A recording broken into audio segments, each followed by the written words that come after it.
Hello, this is Laurel. Just coming at you with another piece of information for fibroid healing. I came across an article online from a website called practico.com, and I actually came across this article early on in my self-research journey, just looking around on the internet and looking for information on my own. I encourage you not necessarily to go it alone, but to find what's out there for you, what works for you, to trust that process and to trust your intuition and your heart and wherever the spirit may guide you with whatever healing modalities or ideas that come to you, because there's a wealth of things out there. I don't know if you saw Danielle Elise's comment, but she's so brilliant. Hi, Danielle, if you're seeing this. I love the way she explained how there's so much out there and there's so much for us to discover what works for us. And she's absolutely right. I went about it and just found what worked for me. I trust God. I trust the universe. I know that whatever information I come across that resonates with me is what I'm meant to find. And I can't find everything, and I don't need to find everything. I just need to find, what I believe in, what resonates with me. And I think this was really a good learning experience in following my heart and following what I truly believe. And that was part of my healing process that worked for me. That 7.5 centimeter fibroid is gone. Woohoo! Thank you. Anyway, early on in my research, in my Googling, I came across an article and I really kind of dismissed it. I actually dismissed the suggestions for a few months because they were too easy and too cheap. And I just thought it was a bunch of hooey-fooey. But I eventually came around to trying it, and I'm not sure, but I'm thinking that this is something that healed me, or some of the concoction, some of the things that healed me, all put together, including, I want to reiterate diet and meditation. And I'm not a doctor by any means. I'm just talking about my own personal journey. But I came across this article and I looked for it again this morning, and it's still out there. I found it. It's from Practo.com, from Practo.com, Practo.com. And the article is called Uterine Fibroids, Homeopathy Can Save You from Surgery. And the article was written by Dr. Dheeraj Anuragi. Sorry that I'm doing such a terrible job at pronouncing that. But I came across this article and I finally went ahead and bought myself the homeopathic remedy that this doctor suggests, and it's only $8. And I think that lasted like close to a month, maybe even longer.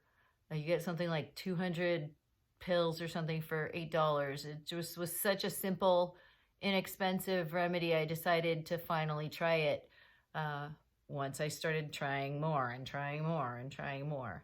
And so it's about homeopathy, which I don't know how much you know about homeopathy.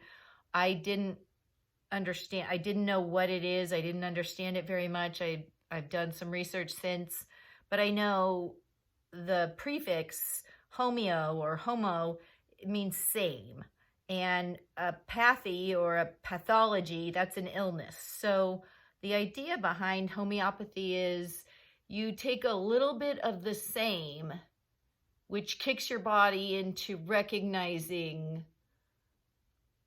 that it's out of whack, and then the body snaps into attention and starts healing itself. But you give it like a little bit more of whatever's wrong, and then your body recognizes that it's time to start healing, and it works that way. which again, that's so airy-fairy out there. It's actually Indian. It's ancient, I believe. But in any case, I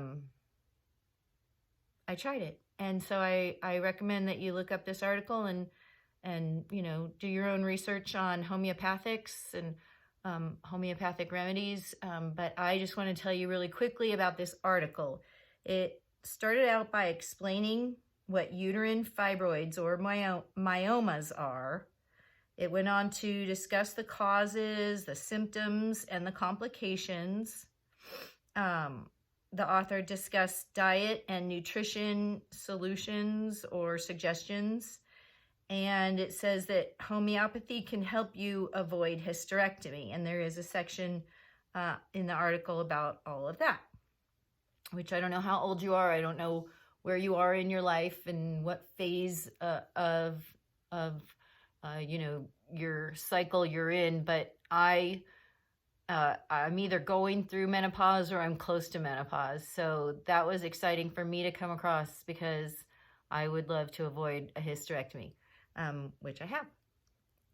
It says there are more than 50 homeopathic medicines for fibroids. And then the author went on to discuss the most commonly used homeopathic remedies. And one of the remedies that was written about really resonated with my personality type or my body type, which I kind of didn't understand, like, why would my body type and my personality type go hand in hand? And what I found out is that's Ayurveda. That's the true Indian healing method that's been around. That's like the world's oldest healing method is Ayurveda. And so I'm going to tell you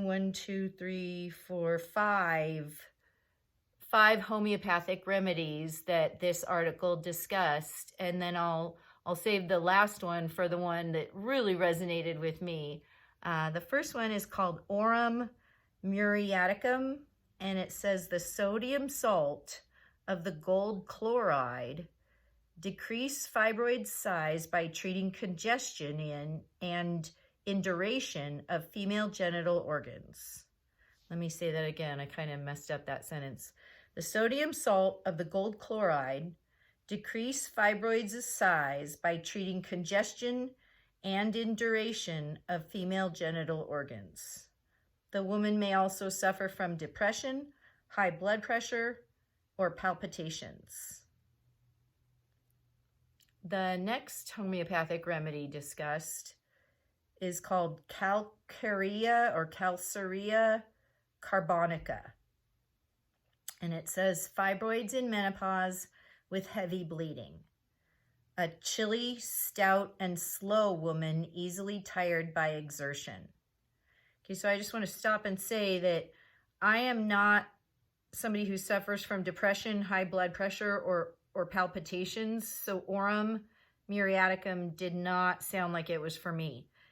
And I'm chilly. I'm always chilly, but then again, I live in the mountains and I'm skinny. So it says chilly, that resonates, but a stout and slow woman who's easily tired by exertion, that's not very resonant for me or my personality or my body type. So then the next one, it says Calcarea or Calcarea florica, stony, hard, and multiple fibroids, fibrocystic breast disease. This woman is also prone to joint pains or bone spurs, hemorrhoids, varicose veins. I don't suffer from joint pain, or bone spurs, hemorrhoids. I do have some varicose veins, but not very many. I've had them like since I was like 15, or then I got some more when I was pregnant, so like 21. But I'm not wrought with them. It's not seriously a problem. I still am fine showing my legs. I don't have issues with that. So I went on to keep reading. The fourth one, phosphorus, is the one that really resonated with me, but I'll go ahead and read the fifth one in the article. It's called sepia, And sepia, it says it is for the relief of pelvic pain or discomfort, low back pain, frequent UTIs, urinary tract infections, and recurrent yeast infections, vaginal or uterine prolapse. As for the woman, she would be reserved, tired, or depressed. Again, that doesn't really sound like me at all, but the fourth one, phosphorus, is the one that I decided to go ahead and try. It said, just almost to a T, my body type and my personality. It says, phosphorus, fibroids with heavy uterine bleeding. I did have heavy uterine bleeding. I was basically hemorrhaging for a few years without realizing it. I had my period for about 3 weeks out of every month. So I'd have 3 weeks on and 1 week off before that I'd start bleeding again. And I was so anemic that by the time I ended up in the ER and got the diagnosis that I had a massive fibroid, my hemoglobin count was under 5. I think I had a 4.9 hemoglobin count, and the normal range is like 12 to 16. So I've been anemic for most of my life. I haven't, had crazy hemorrhaging for most of my life, but I did have heavy bleeding for a number of years, and I just didn't realize. I thought, it was that time of my life. I thought I was near menopause, and I thought things would go kind of haywire before they'd drop off. And so I just didn't really pay attention to the heavy bleeding. But definitely fibroids with heavy uterine bleeding and anemia. The woman will be tall and slender. I am slender. I'm medium as far as my height, but I'm sure compared to a lot of women, I am tall. Tall and slender woman, open, friendly, anxious, and fearful. That would be me. Very open, very anxious, very friendly, but I've literally jumped at my own shadow more than once. I am easily scared. So I just wanted to recommend that article and recommend that you do your own research into some homeopathic remedies. It definitely is something that I believe in. It worked for me, and I'm still actually taking phosphorus until I know that I'm completely in menopause. So I still believe in it. I'm still using it. I encourage you to do your own research, trust your heart, follow your intuition. And that's all I have for today. Peace, blessings. I'm out.